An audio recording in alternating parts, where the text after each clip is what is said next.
မြကြီးနားလေတပ်စခန်းဌာနချုပ်ကိုခါရကတိုက်ခိုက်မှုရဟတ်ယာဉ်တစ်စီးနှင့်တိုက်လေယာဉ်တစ်စီးထိမှန်ပျက်စီးဗမော်မြို့သိမ်းတိုက်ပွဲအတွက်ခေရာဤထိုးစစ်အားလုံးပြန်စတင်ကချင်ပြည်နယ်မြကြီးနားမြို့ပေါ်ရှိလေတပ်စခန်းဌာနချုပ်ကိုခေရာကယနေ့နနက်ပိုင်းတိုက်ခိုက်မှုတရက်လှုပ်ဆောင်ခဲ့ရာရဟတ်ယာဉ်တစ်စီးနှင့်တိုက်လေယာဉ်တစ်စီးထိမှန်ပျက်စီးသွားကြောင်းခေရစစ်ရေးသတင်းရင်းမြစ်ကပြောဆိုသည်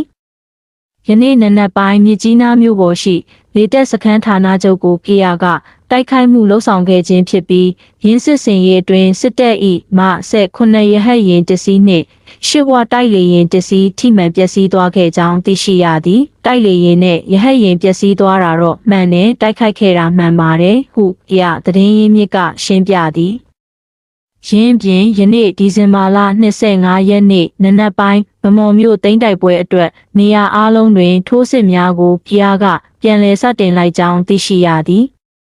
ဗမော်မှာကနေတိုင်းတိုက်ပွဲဖြစ်နေတာဒါပေမဲ့ဒီနေ့ကတော့ဗမော်နေရာအလုံးမှာထိုးစစ်ပြန်စတင်တာဖြစ်တယ်လေကြောင်းတိုက်ခိုက်မှုတွေလည်းဇက်တိုက်ရှိနေတယ်ဟု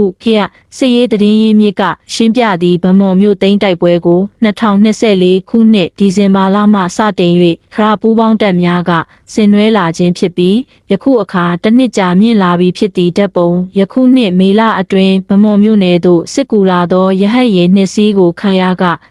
ဒရုန်းများဖြင့်တိုက်ခိုက်ချေမှုန်းခဲ့စဉ်ပုံအဟောင်းကိုအသုံးပြုထားပါသည်